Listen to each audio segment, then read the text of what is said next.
प्यारे विद्यार्थियों, SV children academy Rawla मंडी के इस ऑनलाइन प्लेटफॉर्म में आपका स्वागत है और लगातार तरीके से आपको इस ऑनलाइन प्लेटफॉर्म पर आपकी क्लास के संबंधित जितने भी सब्जेक्ट हैं आपको डे बाय डे उपलब्ध करवाए जा रहे हैं और आशा करते हैं हम आप बढ़िया तरीके से खुद पढ़ते होंगे, आप उनका रिवीजन करते होंगे क्योंकि आपकी बोर्ड की क्लास है, बहुत मायने रखती है आपके यहाँ पे मार्क्स। इसलिए स्पेशल आपके लिए तो फोकस रख के ये हमें सारी टीम ने मिलकर और इसको सुचारू रूप से जारी रखा है। जैसे हम कक्षा 10 के विद्यार्थी विषय सामाजिक विज्ञान के टॉपिक पर पहला पाठ जो इतिहास से संबंधित है, अध्याय पहला और स्वर्णिम भारत यानी स्वर्णिम भारत 1206 ईस्वी तक लेकर पाठ नंबर 6 लेके आए हैं और हम इस लगातार अध्ययन कर रहे हैं मौर्य वंश के बारे में। चंद्रगुप्त मौर्य हमने पढ़ा, बिंदुसार हमने पढ़ा, अशोक पढ़ रहे हैं, सम्राट अशोक के बारे में पढ़ रहे हैं, कैसे उसने कलिंग पर आक्रमण किया, कैसे उसकी बौद्ध धर्म की नीतियां थी वो पढ़ रहे हैं। तो पिछले वीडियो में हमने जो अशोक था उसकी धम्म यात्राएं पढ़ी थी, धम्म कैसे वो 10वें वर्ष 20वें वर्ष बौद्ध धर्म की यात्रा पर गया। अब हम पढ़ते हैं धम्म यात्रा, उसकी मुख्य रूप से धम्म के नियम क्या थे वो पढ़े थे। धम्म यात्रा देखिए, अशोक से पूर्व विहार यात्राएं की जाती थी। विहार का मतलब क्या होता है? अशोक से पूर्व विहार, शौक से यात्राएं की जाती थी, घूमने फिरने की, जिनमें विहार में क्या होता था, जिनमें राजा पशुओं का शिकार करते थे। विहार यात्राओं का मतलब होता है राजा जब महल में बोर हुआ करता था तो वो जंगलों में जाया करता था, यानी किसी देवता या किसी मतलब धार्मिक स्थानों पर नहीं जाता था, वैसे वो क्या करने जाता था, पशुओं का शिकार करते थे। शौक होता था पहले राजाओं का। जैसे आज प्रतिबंध लगा है ना जानवरों पशुओं पर, किसी पर भी हम शिकार नहीं कर सकते, सब पर प्रतिबंध है। अशोक ने इनके स्थान पर, क्योंकि इसने क्या कर लिया था, बौद्ध धर्म अपना लिया और अहिंसा का पालन करना शुरू कर दिया, यानी सब पर दया करनी, लड़ाई झगड़ा न करना। इसने भेरी घोष की जगह धम्म घोष अपना लिया। अशोक ने इनके स्थान पर धम्म यात्रा का प्रावधान किया। आपके बोर्ड की एग्जाम में अशोक से एक प्रश्न आएगा, चाहे वो धम्म यात्रा आ जाए, चाहे अनुसंधान आ जाए, किसी प्रकार का आ जाए। तो प्रावधान किया जिसमें बौद्ध स्थानों की यात्रा की। इसने कहा कोई यात्रा करेगा, कोई राजा यात्रा करेगा तो वो बौद्ध जहां जहां बौद्ध धर्म के स्थान है वहां वहां जाएगा, ऐसे नहीं शिकार करने जाएगा। तथा ब्राह्मणों, जो ब्राह्मण होते हैं, शर्मणों, जो ये भीख मांगकर खाते हैं और पूजा पाठ करते हैं, समाधियों में लीन होते हैं, वो शर्मण, ब्राह्मण, शर्मणों तथा वृद्धों को जो बुढ़े हैं उनको स्वर्ण दान दिया जाता था। आपको पता है 4 आश्रम हुआ करते थे पहले, गृहस्थ आश्रम, ठीक है, पहला होता था ब्रह्मचार्य आश्रम, फिर गृहस्थ आश्रम, फिर वानप्रस्थ और फिर संन्यास आश्रम। जो वृद्ध लोग हुआ करते थे वो संन्यास आश्रम में आते थे 75 साल से ऊपर। तो कहते थे कि जब यात्राएं करोगे तो ब्राह्मणों को, शर्मणों को और वृद्धों को आप स्वर्ण का दान करोगे। जो आपके पास धन होता है, स्वर्ण की पूंजी होती है, वो आप दान करोगे। अनुसंधान क्या था अशोक का? अशोक के काल में राज्य के कर्मचारी, अशोक के काल में राज्य के कर्मचारियों, प्रादेशिकों, राज्य के कर्मचारी होते हैं और प्रदेश के जो कर्मचारी होते हैं अलग अलग प्रांतों के, राजुकों जो वहां का विभाग संभालते हैं और युक्तकों जो छोटे छोटे अधिकारी वर्ग कहते हैं, को प्रति 5वें वर्ष धर्म प्रचार हेतु यात्रा पर भेजा जाता था। यानी प्रत्येक 5 वर्ष इन जो कर्मचारी होते थे, राजुक होते थे, युक्तकों को प्रत्येक 5 वर्ष धर्म, कौन सा धर्म, बौद्ध धर्म का प्रचार करने हेतु अलग अलग यात्रा पर भेजते थे। किसी को नेपाल भेजते थे, किसी को लुम्बिनी भेजते थे, किसी को गया भेजते थे, ऐसे, जिससे लेखों में अनुसंधान कहा गया है। अनुसंधान कहा गया, वो जाते थे वहां नई नई चीजें खोज के लाते थे, बातें खोज के लाते थे, क्या हुआ, कैसे बौद्ध धर्म का प्रसार हुआ, महात्मा बुद्ध कैसे थे, कहाँ उन्हें ज्ञान प्राप्त हुआ, सारी बातें आपके फिर ये अशोक को बताते थे। क्योंकि अशोक की बौद्ध धर्म के प्रति क्या थी, बहुत ही जबरदस्त तरीके की रुचि थी।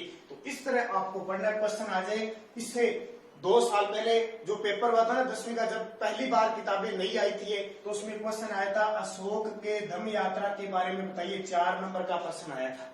तो अब याद रखना है अनुसंधान, अशोक के अनुसंधान के बारे में बताइए और अशोक के धम्म महामात्र के बारे में बताइए। अब क्या है, अशोक की धम्म महामात्र, राज्याभिषेक के 14वें वर्ष में राज्याभिषेक के। अब राज्याभिषेक कब हुआ? तो 269 ईस्वी पूर्व में, 273 से 269 ईस्वी पूर्व में हुआ। 14वें वर्ष में धम्म महामात्रों की नियुक्ति की, यानी धर्म के नाम पर अलग अलग यात्रा करने वाले अलग अलग विभाग बांटकर उन्हें दे दिया, जिन्हें उनके मुख्य कार्य क्या थे? देखो, उन सबको बांट दिया अलग से। जनता में धम्म का प्रसार करना, यानी बौद्ध धर्म के 3 रत्न थे, बुद्ध, धम्म और संघ। इस धम्म में क्या था? बौद्ध धर्म के नियम थे। का प्रचार करना, कल्याणकारी कार्य करना, लोगों में कल्याण की भावना रखना, सबको बराबर रखना, कल्याणकारी कार्य करना, दानशीलता के लिए प्रोत्साहित करना, यानी लोगों को प्रोत्साहित करना, जागृत करना कि आपके पास जो धन है, यानी आपने जितना यूज कर लिया, आपके पास ज्यादा धन है तो वो दान, जो गरीब है, दीन दुखी है, उनको दान देने के लिए प्रोत्साहन करना, कैदियों को कारावास से मुक्त करना, जो एकदम व्यवहारिक रूप से बदल चुका है कैदी, उसको तो कारावास से मुक्त करना, या उनकी सजा कम करना, और जो कैदी होते थे उनके परिवारों की आर्थिक सहायता करना कर्तव्य था। इनके लिए किसकी नियुक्ति की? धम्म महामात्रों की नियुक्ति की। अभिलेख क्या होता है? ये अशोक का जब भी नाम आएगा ना, सबसे ज्यादा अभिलेख या शिलालेख पत्थरों पे जो लिखे जाते थे, पत्थरों पे जो खोद के से लिखे जाते थे पत्थरों पर, वो अभिलेख या शिलालेख कहते हैं। और हमारे भारत में सबसे पहले अभिलेख या शिलालेख सही रूप से यहीं से शुरू हुए थे। अशोक प्रथम शासक था, हमारे हिंदुस्तान का प्रथम शासक था, जिसने अपनी प्रजा को अभिलेख के माध्यम से, यानी पत्थरों पर लिख के शिलालेखों के माध्यम से संबोधित किया। जैसे आज जनता को संबोधित करने तो हमारे पास टीवी है, न्यूज आ जाती है ना, आज सरकार ने ये योजना लागू की, आज से ये होगा वो होगा, तो न्यूज है। पहले तो वो थी नहीं, कोई नया पत्थर था, पेज भी नहीं होता था, वृक्ष के जो पत्ते होते थे उन पे लिखा जाता था। तो शिलालेखों के माध्यम से हर क्षेत्रों में पहुंचा दिए जाते थे, छोटे छोटे लिख लिख के। और अशोक ने इसकी प्रेरणा एक ईरानी राजा था दारा नाम का, जिसका दूसरा नाम है डेरियस प्रथम से मिली थी। ये जानकारी होगी। और देखो शिलालेख के बारे में इंपॉर्टेंट क्या है, तो ये बात आपकी समझ में आ गई होगी। ये बहुत इंपॉर्टेंट चीजें हैं, अपनी किताब में से साथ साथ आप पढ़ते जाओगे, ऐसे नहीं कि आप पढ़ोगे नहीं, अकेले हमारे पढ़ाने से कुछ नहीं होगा। अभी आपको पता है 12वीं का रिजल्ट आया है, कितना बढ़िया तरीके से आपका भी जो पिछले 10वीं क्लास के बच्चे थे उनका रिजल्ट, तो अच्छा पढ़ोगे तो अच्छा रिजल्ट मिलेगा, और अगर टाइम पास करोगे तो वैसा ही। तो बात करें अभिलेख की, तो अशोक के प्रथम अभिलेख में पशुवध व चिकित्सा की बात की गई यानी पहले शिलालेख में क्या लिखा है कि पशुवध निषेध है, पशुओं का वध नहीं करना है, और चिकित्सा, दीन दुखियों की चिकित्सा के बारे में बात की गई है कि जो गरीब है, दीन दुखी है, पशु जो संकट में है, उसकी चिकित्सा के माध्यम से इलाज किया जाए। अब ध्यान रखना, अभिलेख, अशोक के अधिकांश अभिलेख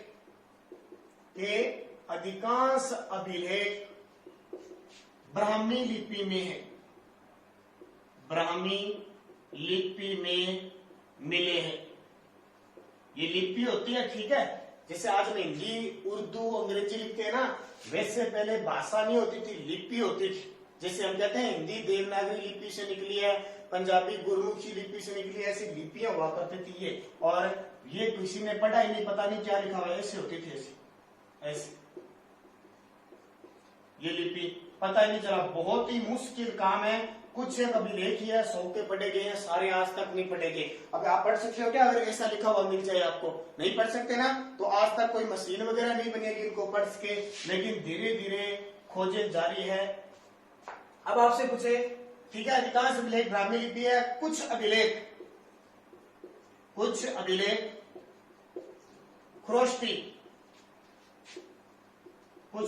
ख्रोष्टी व अरेमाइक लिपि में भी लिखे हैं, अरेमाइक लिपि में भी लिखे हुए हैं, कुछ अरेमाइक व ख्रोष्टी लिपि में भी लिखे हुए, ये भी आपके लिए इंपॉर्टेंट। उसके बाद जैसे पश्चिमोत्तर भारत से ये अभिलेख मिले हैं। टोपरा से दिल्ली लाए गए अभिलेख, टोपरा से दिल्ली लाए गए अभिलेख, ये अभिलेखों में एक साथ, दिल्ली से टोपरा लाए गए अभिलेखों में एक साथ जो स्तंभ लेख, एक स्तंभ आया इनके साथ, एक स्तंभ पर 7 लेख लिखे मिले हैं, 7 लेख लिखे मिले हैं। ध्यान रखना, ये बातें सारी याद रखनी है आपको, क्योंकि इस तरह का प्रश्न आपके पेपर में तीसरे और दूसरे अभिलेख में यवन नरेश एंटियोकस द्वितीय का उल्लेख है। दूसरे और तीसरे अभिलेख में, दूसरे व तीसरे अभिलेख में यवन नरेश एंटियोकस, दूसरे व तीसरे अभिलेख में यवन नरेश एंटियोकस का उल्लेख मिलता है, एंटियोकस द्वितीय का उल्लेख मिलता है। ध्यान रखना, क्योंकि अलग अलग में बहुत से राजाओं से भी संपर्क था, तो वहां यह सूचना मिलती है। और सबसे पहली बार अभिलेख पढ़ने, पहला अभिलेख पढ़ने में सफलता जेम्स प्रीसेप को मिली। जेम्स प्रीसेप था, सबसे पहले उसने अभिलेख पढ़ने में सफलता अर्जित की थी। तो ये हो गया आपका अशोक का कौन कौन सा, धम्म महापात्र, अभिलेख, अनुसंधान और धर्म यात्राएं। अगले पार्ट में फिर अशोक की जो प्रशासनिक नीतियां हैं उनके बारे में फिर चर्चा करेंगे। तब तक आप इनको बढ़िया तरीके से पढ़ते रहना।